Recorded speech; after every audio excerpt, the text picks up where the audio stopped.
Hi, everyone. This is Matt Rogers. And this is Bowen Yang. We're co-hosts of the podcast Las Culturistas. Question for you. Wouldn't you like to feel it all? Well, Trojan, America's #1 condom, is here to help with Trojan Bearskin Raw. Ooh, America's thinnest latex condom helps you enjoy a more natural experience and features a silky smooth lubricant to increase comfort and sensitivity. It's like putting on a silky glove, except not on your hand, on another part.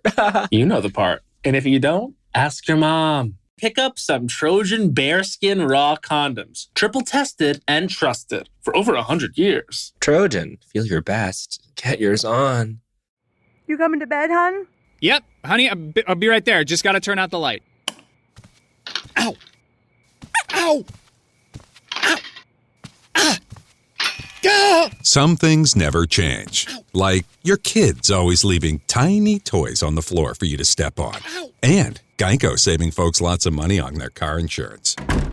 Sweetie, I think I left the downstairs light on. Please don't make me go. 15 minutes could save you 15% or more. Welcome to Scary Time by Indie Drop-In Network.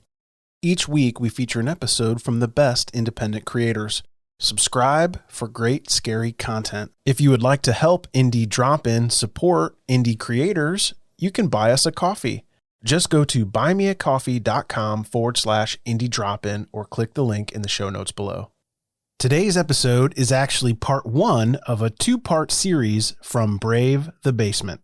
Don't forget to check out the show notes for links to subscribe and follow on social media. Enjoy the show. Begin.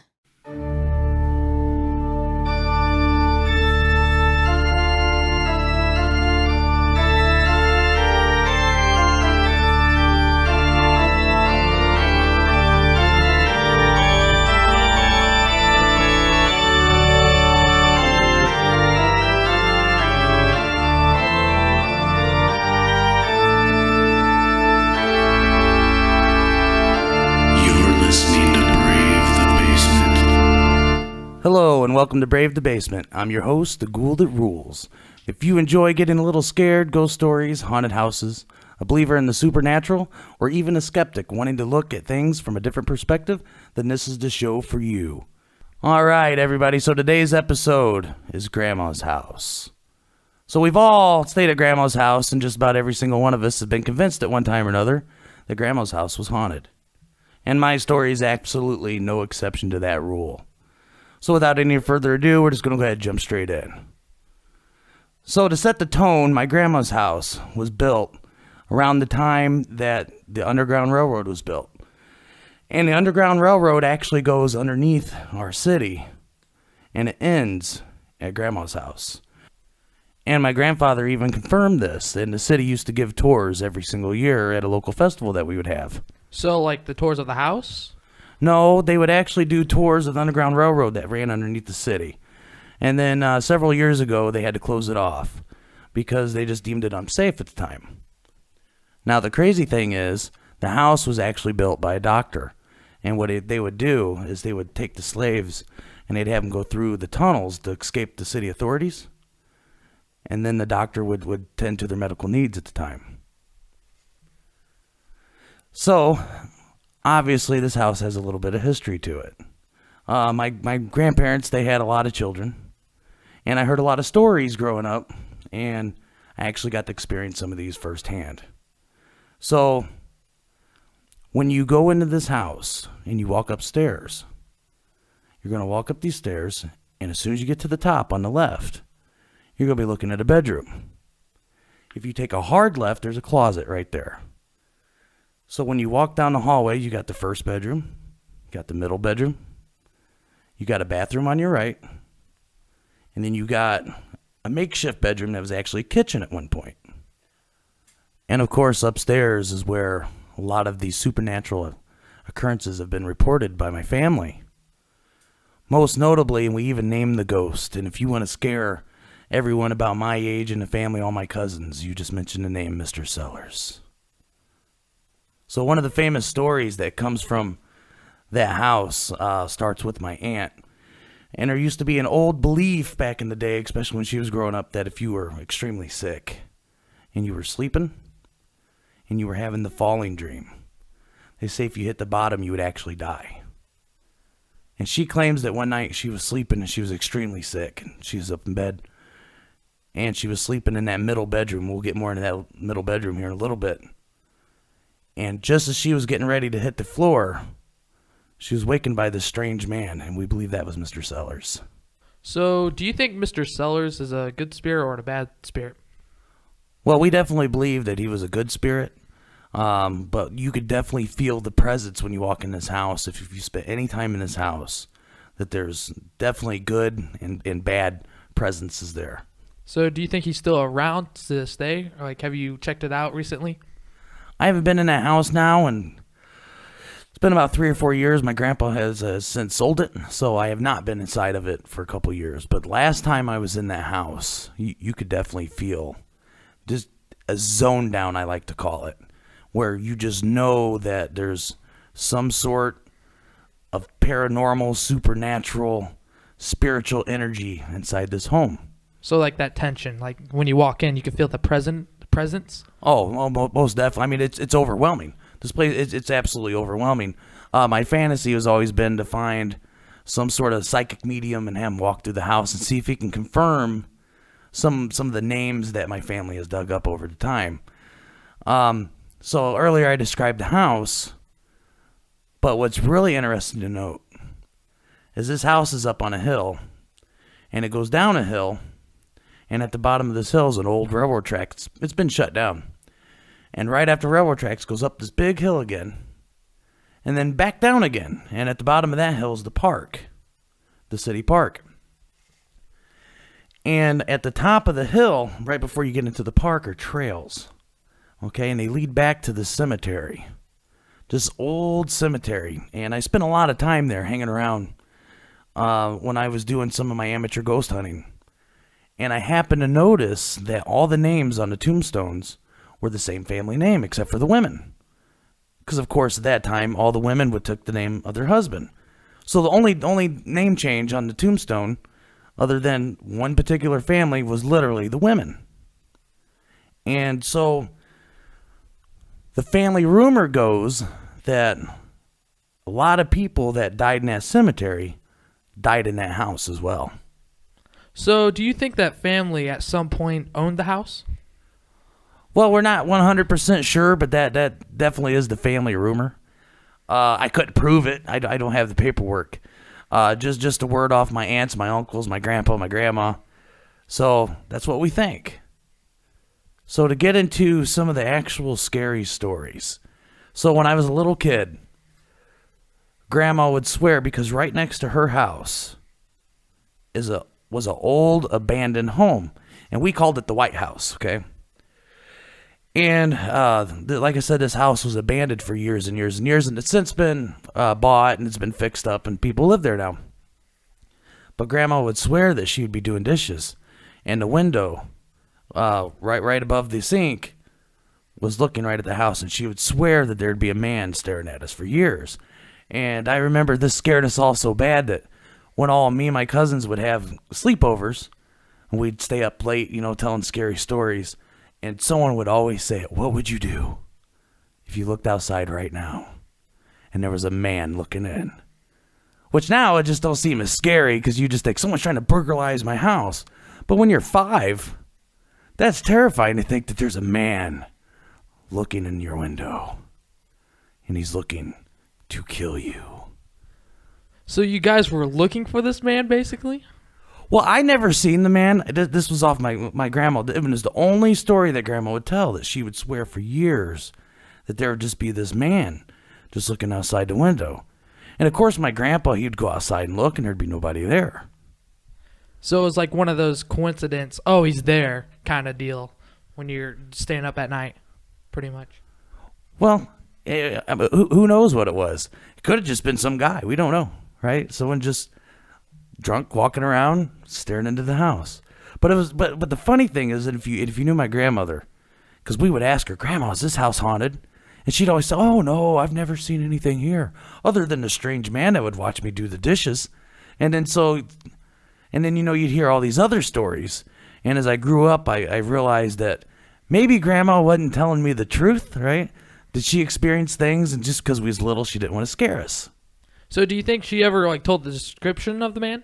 Like, no, it was always more like just like a shadowy figure. Oh, that kind of deal? Yeah, that kind of deal where, you couldn't make out his features, but you knew it was a man. And he would just stand there with a blank stare on his face and just watch her through the window.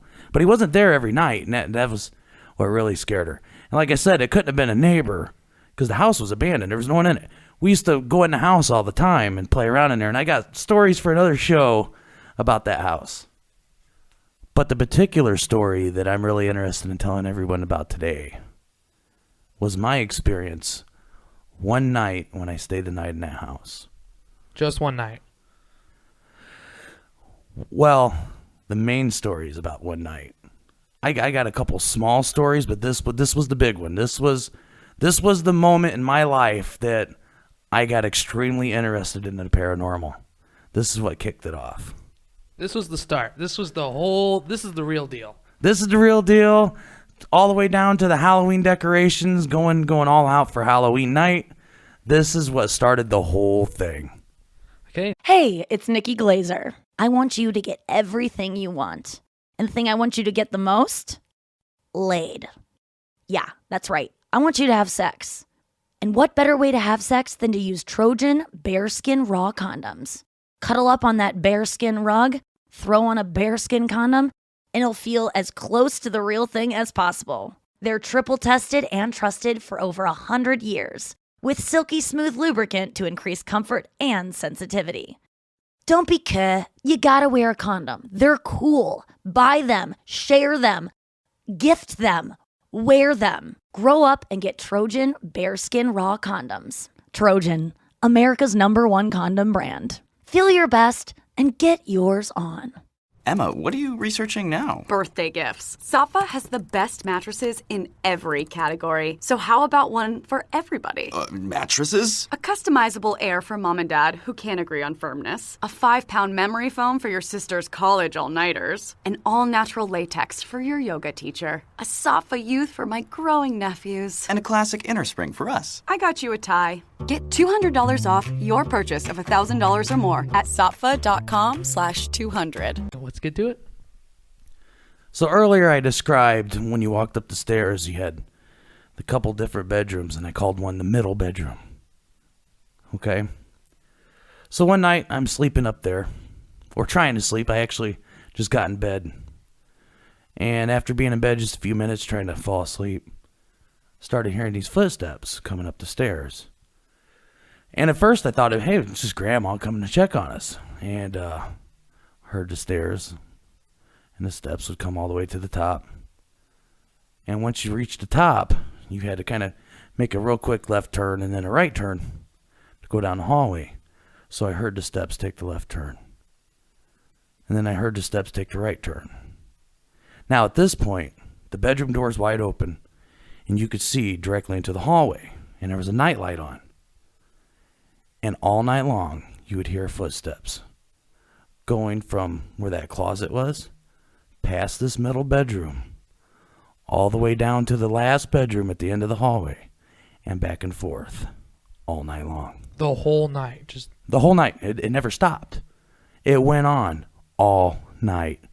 But the scariest part was you couldn't see anything. There was nobody there. Nothing. And I'm not talking, I think I hear footsteps. You're 10, 15 feet away from this hallway. And literally, there's the steps. And they'd get to the end of the hallway and they'd stop. And you'd hear the feet shuffle. And then they'd walk back.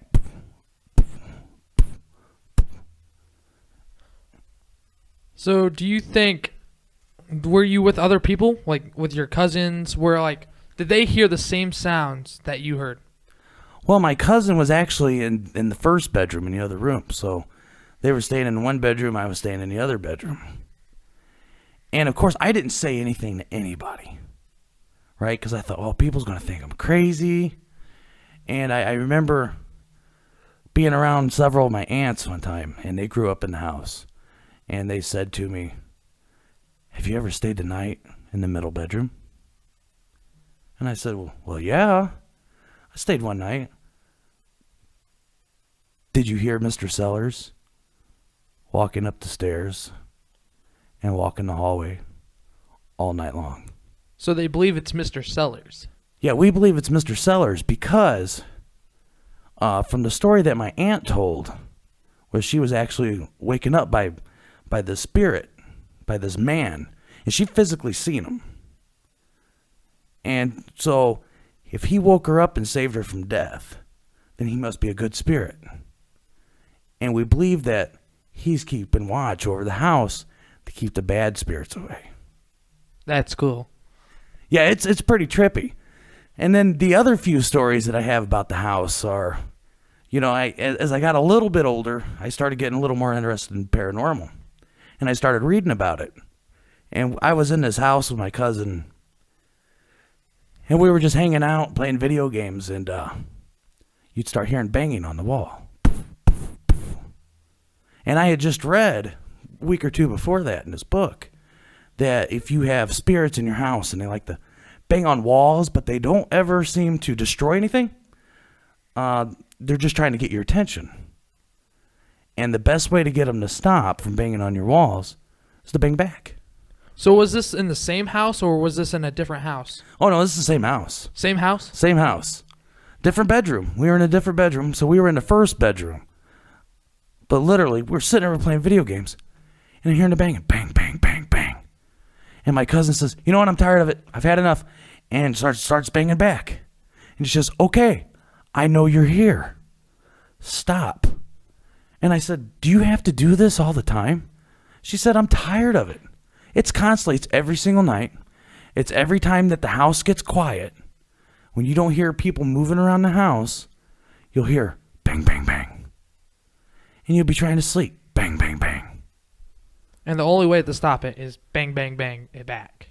Well, I don't know if she knew exactly what experts said, especially what I read in the book, that was the best way to stop. I think she was just agitated.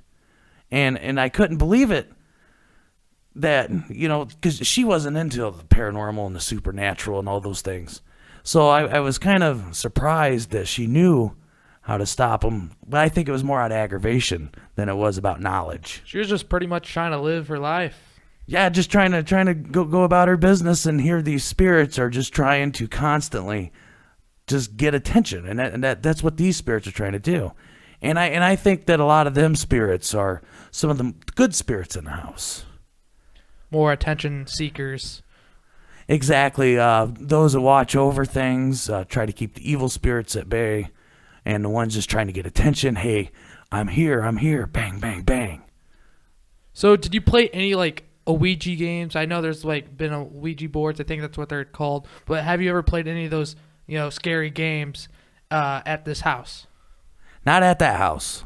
Now we've played those games at my dad's house, but we never played them at Grandma's house because I just knew. Because like I said, you remember how I mentioned earlier that you'd walk in this house and you just feel the zone down. Definitely not a place you want to bring a Ouija board to, right? Because the channel is just so wide and you don't know what's going to come through. And being that you have actual spirits that are active at that time in the house, it's like adding fuel to a fire. Yeah, so we don't want to add more, I guess, what you're trying to say. No, obviously not. I mean, we'll open a big channel to a problem that you already have and just invite more in, right? So that was always the idea, that we just kept the Ouija board out of the house because, yeah, too much going on. So no bueno. Now that brings us to the bad spirits. Oh, God. Okay, so I mentioned earlier that, we'd ask Grandma, do you think this house is haunted?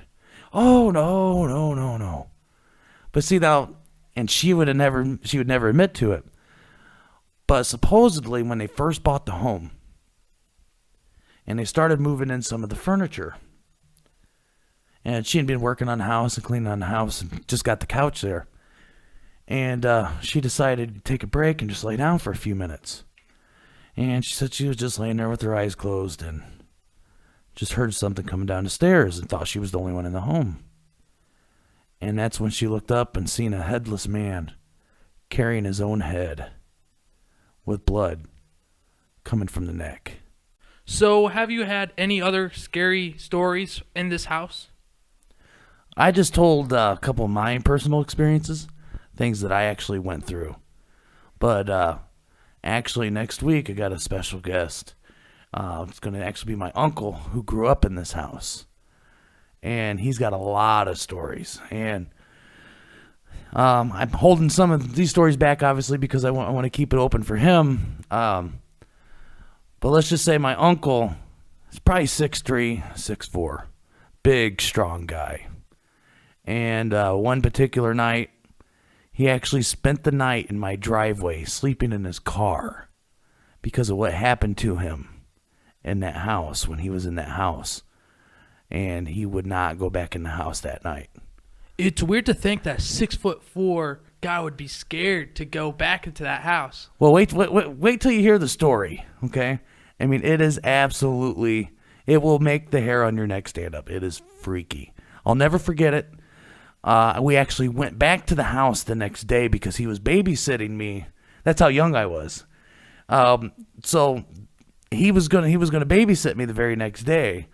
And while he was babysitting, we actually went over to the house and we seen a few things that just wasn't right inside the home.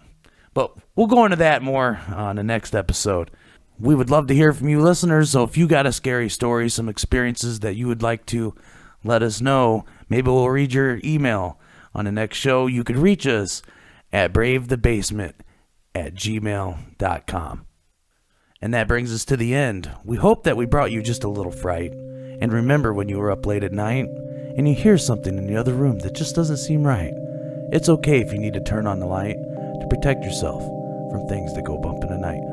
Hope you join us again. Until next time, you're listening to Brave the Basement.